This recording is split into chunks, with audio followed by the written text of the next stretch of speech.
Bonjour à toutes, bonjour à tous. Nous sommes le mardi, et oui, le mardi 28 juin. Mardi 28 juin sur la route US 11. Alors, voilà, je vous montre un petit peu le paysage quand même avant de vous parler de la journée d'aujourd'hui et d'hier d'ailleurs.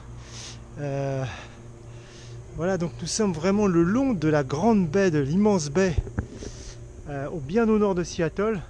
Alors, on voit pas Seattle parce que c'est vraiment bien au sud. Donc on est sur cette immense baie qui, bien sûr, un peu plus au nord, nous emmène au Canada. Alors, hier, oui, pas de vidéo hier, bah oui, un petit souci technique de carte micro SD qui n'a pas voulu rendre le contenu et malheureusement, pas de vidéo. Donc, alors je vais vous raconter un petit peu ce que je vous disais hier. Bah, c'était assez simple, hein, comme vous l'avez constaté, donc une étape beaucoup plus courte, un tout petit 40 km, 39 600, 39 700, je sais plus. Bah, c'était prévu, hein, on avait besoin d'avoir un rendez-vous avec un podologue, un médecin podologue et son prothésiste pour faire un peu en urgence une paire de semelles de façon à éviter la récidive des hématomes sous le pied et donc faire une semelle qui permet de relever le troisième métatarse et d'éviter l'appui.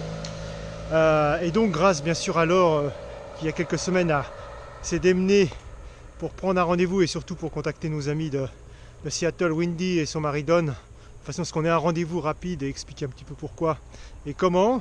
Donc ça a été fait, on a eu ce rendez-vous et donc il fallait aller à Seattle, 1 heure de trajet aller, 1 heure de trajet retour et puis 2 heures sur place.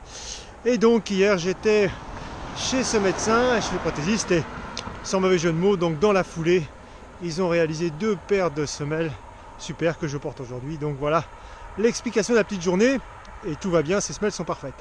Alors aujourd'hui, quel point important, bah voilà le départ de Maxime et de Bertrand. Et oui, nos 2 amis sont partis. Alors ils sont pas encore sur le vol retour, ils sont à Seattle, ils visitent Seattle avec Wendy justement d'ailleurs qui leur fait visiter la belle ville de Seattle. Mais demain matin, direction l'aéroport et départ pour Paris. Alors ça implique aussi que la nouvelle équipe, Christophe et René sont maintenant en travail effectif, si je puis dire, et tout seul depuis quelques heures. Donc tout se passe bien et tout va bien se passer, j'ai là-dessus aucun souci. Alors là aujourd'hui, donc c'est une étape d'environ 73 km, peut-être un petit peu plus, ce qui va nous amener quasiment à 70-71 km de la frontière canadienne. Donc normalement, si je continue à progresser demain comme ça et si les prévisions sont bonnes, on devrait passer la frontière canadienne demain en fin d'après-midi, en fin d'étape.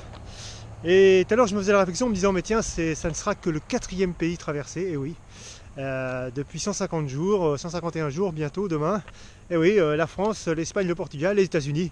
Bon, c'est vrai que les États-Unis vont être une partie, le trajet du moins, une partie importante de ce tour du monde, puisque si on ajoute l'Alaska qu'on fera un peu plus tard, ça représentera plus du tiers du tour du monde. Donc ceci explique cela. Voilà un petit peu pour toutes ces nouvelles. Donc tout se passe bien, on est dans une super forêt, en bord de baie. Il a fait une journée formidable. Et je vous dis à ciao ciao, portez-vous bien. Salut à toutes, salut à tous, et à demain. Salut!